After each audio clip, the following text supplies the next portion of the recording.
नमस्कार, मी रवींद्र देशेट्टीवार, गाव डेनी, तालुका दिग्रस। आज अग्निअस्त्राचा प्रात्यक्षिक आपण डेमो करीत आहोत। अग्निअस्त्र तयार करण्यासाठी आपण तेलाचा खाली झालेला पिपा, त्यामध्ये आपण 10 लिटर गोमूत्र, त्यासोबतच कडुलिंबाचा पाला 2 किलो, तंबाखू, वांगे तंबाखू अर्धा किलो, लसण अर्धा किलो, हिरव्या मिरच्या अर्धा किलो, हे सर्व साहित्य घेतलेलं आहे। आता गोमूत्रात आपण ते सगळं टाकून शिजवणार आहोत। 4-5 चांगले उकळ्या येऊ देणार आहोत। नंतर 4-5 चांगले उकळ्या आल्याच्या नंतर शिजल्याच्या नंतर 2 दिवस आपल्याला हे अर्क थंड करायचं आहे। 2 दिवसाच्या नंतर हे अर्क आपण सुती कापडाने गाळून घेणार आणि एका पंपाला याचं प्रमाण 100 ml आपण घेऊन आपल्या पिकावर फवारणी करायची आहे। प्रति पंप 100 ml।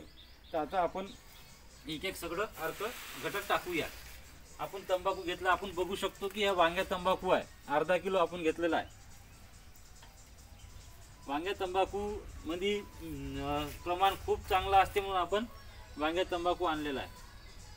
त्यानंतर आपण लसण घेतलेला आहे अर्धा किलो। त्यानंतर हिरव्या मिरच्या घेतल्या आपण अर्धा किलो।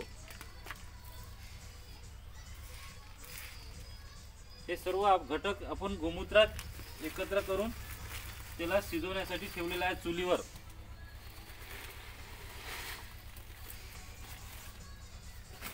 त्यानंतर कडुलिंबाचा पाला 2 किलो,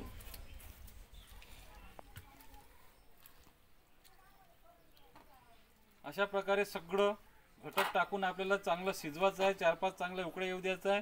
नंतर 2 दिवस थंड होऊ द्यायचं आहे। हे अर्क आपल्या पिकावरच्या आतमनच्या अळीसाठी हे अर्क आपल्याला वापरायचं आहे। बोंड अळी, घाटी अळी, चण्यावरची, त्यानंतर हे